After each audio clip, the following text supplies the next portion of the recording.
Hi everyone. In this video, we will be dealing with the questions that were asked from literary criticism in the afternoon shift examination of December 2020 and June 2021 cycles merged NTA UGC Net English examination. So here we will be dealing with the questions that were asked from literary criticism. So there were 5 questions that were asked from literary criticism for this evening shift, and there were 5 questions that were asked from literary criticism in the morning shift. So as I always say, literary criticism is very important from a net point of view because it gives you very direct questions for you to answer so that your scores could get higher. At the same time, if you could understand the gist or the ideology of each writers and their works, then it would be really easy for these questions to be answered. So anyway, let's look at the questions that were asked from literary criticism in December 2020, June 2021, cycles merged NTA UGC Net examination. So let's look at the first question. Which two of the following are fallacious evaluations of poetry according to Matthew Arnold's The Study of Poetry? Which two of the following are fallacious evaluations? Fallacious evaluations in the sense are fallacies of poetry according to Matthew Arnold's The Study of Poetry. Let's look at the options. Contextual estimate, personal estimate, comparative estimate and historic estimate. Contextual estimate, personal estimate, comparative estimate and historic estimate. So these are the options. So before looking at the options, let's look at Matthew Arnold and his work Study of Poetry.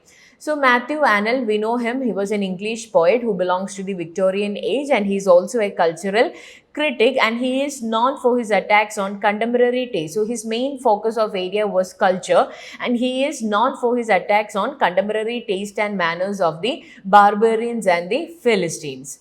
So in the study of poetry, he figured out two fallacious evaluations of poetry, that is personal estimate and historical estimate. So according to him, while we are criticizing poetry or while we are evaluating poetry, there are two fallacies that normally appear. That is the personal fallacy or personal estimate and the historical estimate. And according to Matthew Arnold, both these estimates are fallacious. Okay, according to Matthew Arnold, both these estimates are fallacious.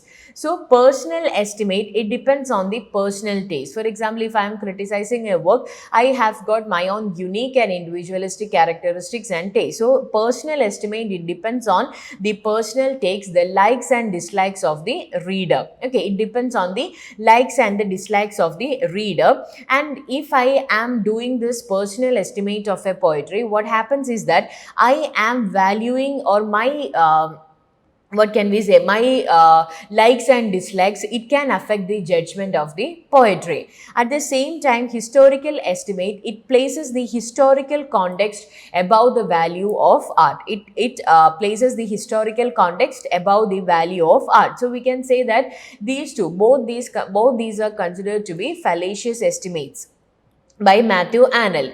So Arnold, he has rejected both the personal estimate and the historical estimate. He likes the real estimate of judging poetry. Okay, he likes the real estimate of judging poetry, because according to him, only the best poetry is capable of performing its task. Only the best and the bestest of the poetry can perform the task. So the poetry itself, so we have he has already mentioned that poetry itself is the criticism of life. Okay, poetry itself is the criticism of life, and the poetry which is a criticism of life under the laws of poetic truth and poetic beauty can be our support. We should not estimate a poetry on the basis of its historical significance or our personal taste, but we have to look whether it is the criticism of life under the laws of poetic truth and under the laws of poetic beauty.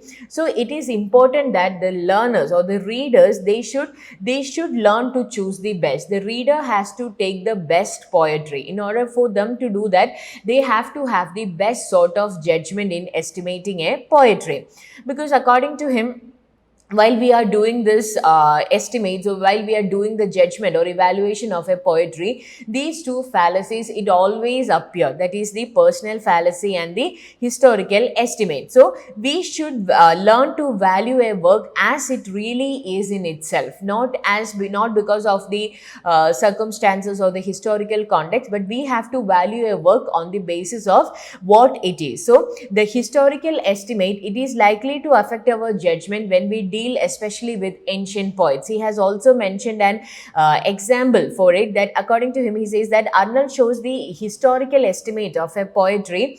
We judge the poet, or we judge the poetry on the basis of the historical context in which he is placed, rather than the literary figures, or rather than the value of that poetry. He takes an example from Cadman. According to him, Cadman, he is really an important Anglo-Saxon poet when it comes to history. But if you look at the works of Cadman, we cannot compare him with Milton or Dryden or any other writers because of his position. But he is considered to be the father figure of English poetry. So Arnold, he says that historic estimate and personal estimate are fallacious. So I think that's clear for you. So anyway, let's look at the options once again. So which two of the following are fallacious evaluations of poetry according to Matthew Arnold's The Study of Poetry? So the correct answer is option B and D. That is personal estimate and historic estimate. B and D comes as option C. So the correct answer is option C. So I think that's clear. Now let's move on to the next question. How does T.S. Eliot sum up the peculiar quality of Marvel's Horatian Ode? How does T.S. Eliot sum up the peculiar quality of Marvel's Horatian Ode? As I have said earlier, T.S. Eliot is also very important from a net point of view as a literary critic. His literary works can be asked, at the same time his literary essays can also be asked under non-fiction or literary criticism. So here, let's look at the option. How does T.S. Eliot sum up the peculiar quality of Andrew Marvell's Horatian Ode? A contrast of ideas different in degree but the same in principle, a tough reasonableness beneath a slight lyric grace, heterogeneity of materials compelled into unity, telescoping of images and multiplied association. So these are the options.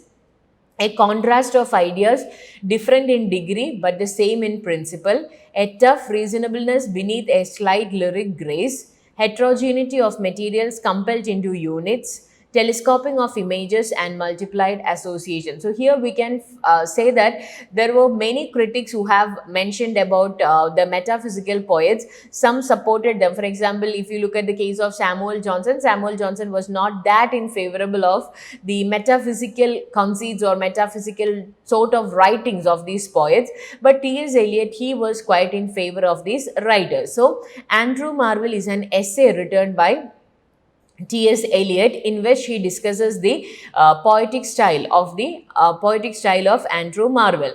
So in this essay, Eliot shows Marvell as an objective observer of current events and talks about the unification of sensibility. So he praises Andrew Marvell by saying that the poems of Andrew Marvell talks about this unification of sensibility. So unification of sensibility and dissociation of sensibility is actually two concepts developed by T.S. Eliot. So by unification of sensibility, T.S. Eliot means a fusion of thought and feeling.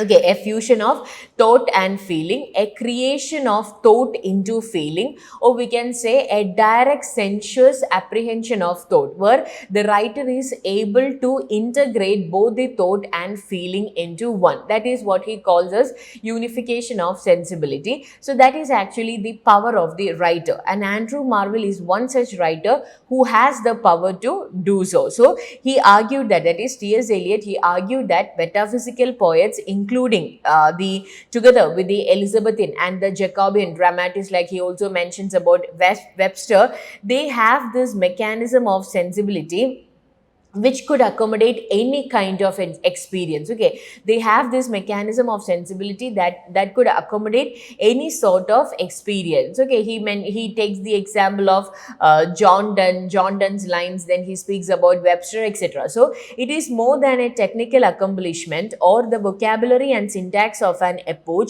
It is what we have designated tentatively as wit, a tough reasonableness beneath the slight lyric grace. This is what T.S. Eliot said about Andrew Marvell. So the correct answer is option B, a tough reasonableness beneath a slight lyric grace. So how does T.S. Eliot sum up the peculiar quality of Marvell's oration ode?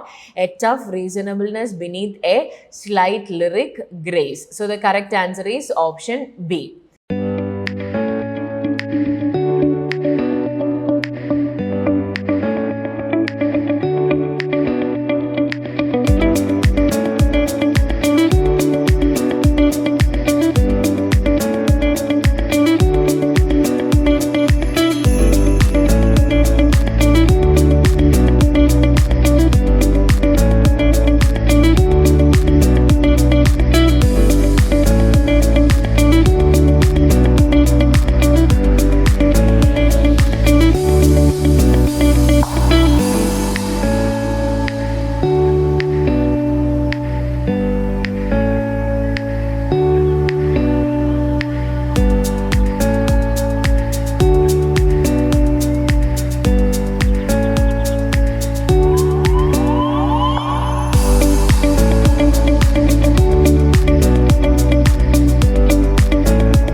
So now let's look on to the next writer.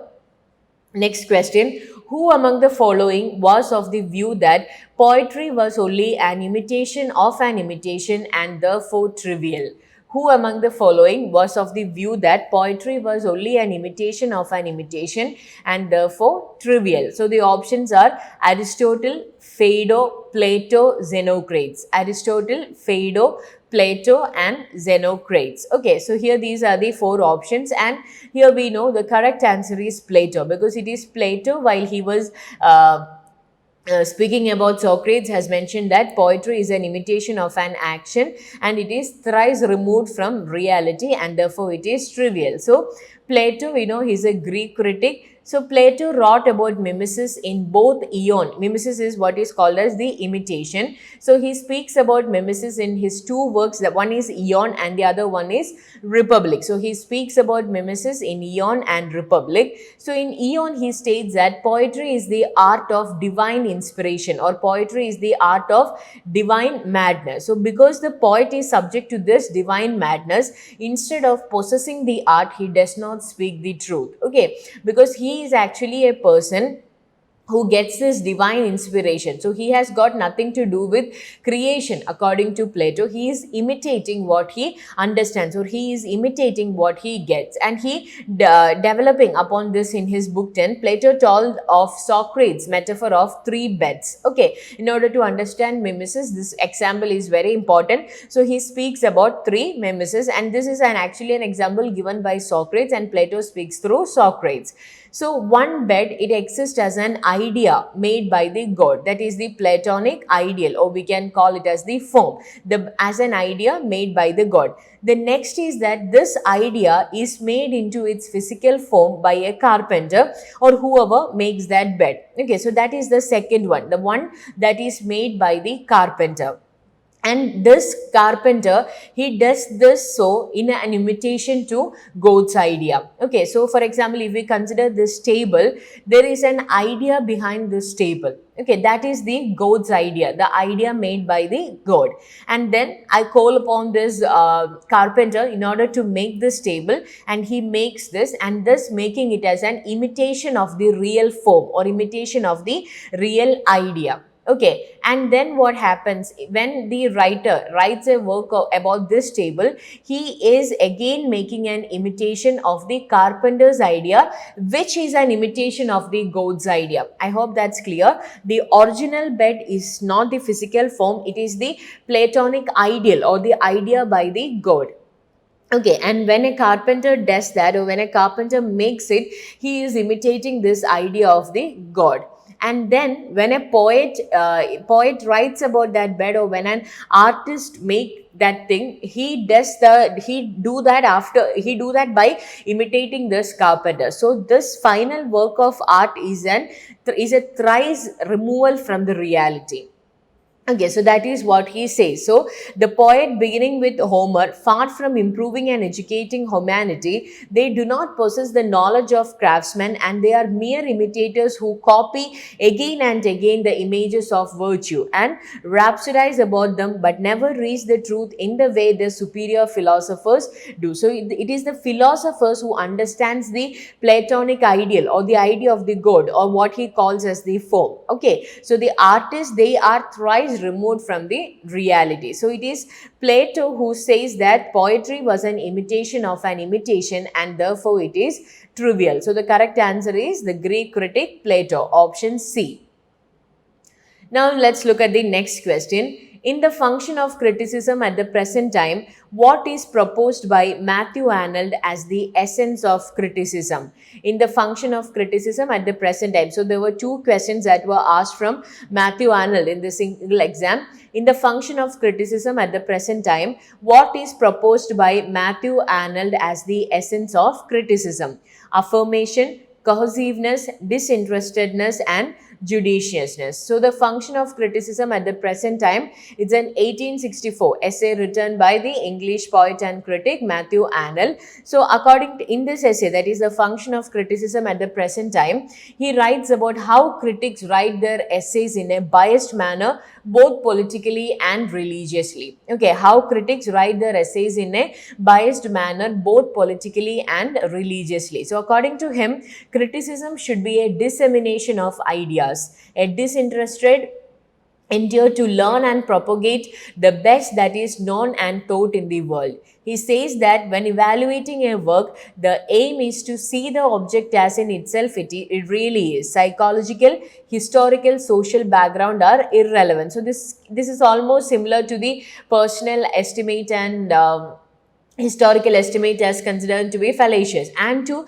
dwell on such aspects is dilettantism. So this stance was very influential with later critics. So this is what Matthew Arnold has said about his criticism. So the question is, in the function of criticism at the present time, what is proposed by Matthew Arnold as the essence of criticism? So the correct answer is disinterestedness. Okay, so sorry, the correct answer is option C, that is disinterestedness.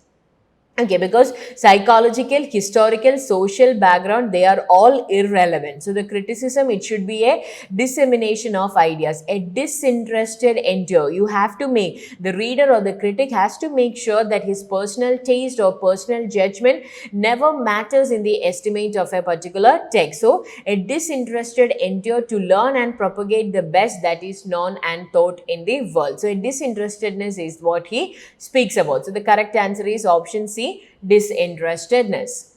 So now let's look at the final question that were asked from literary criticism for this December 2020, June 2021 afternoon shift.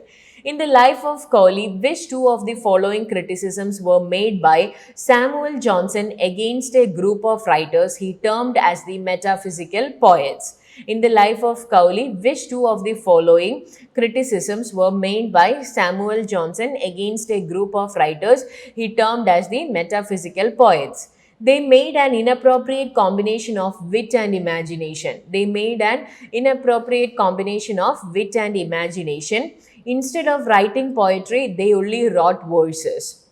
Instead of writing poetry, they only wrote verses. They neither copied nature nor life. They never tried to be singular in their thoughts. So let's look Life of Cowley. It's actually the first chapter of a biography written by Samuel Johnson, that is Lives of the Most Eminent English Poets, in which he discusses the biography of 52 writers in their order, starting with Abraham Cowley. So the first chapter is Life of Cowley. So according to him, metaphysical poets are portrayed as strutting versifiers rather than true poets. So he criticizes them for focusing too much on rhyme, okay, and for lacking in the content. So the correct answer is, so these are the options.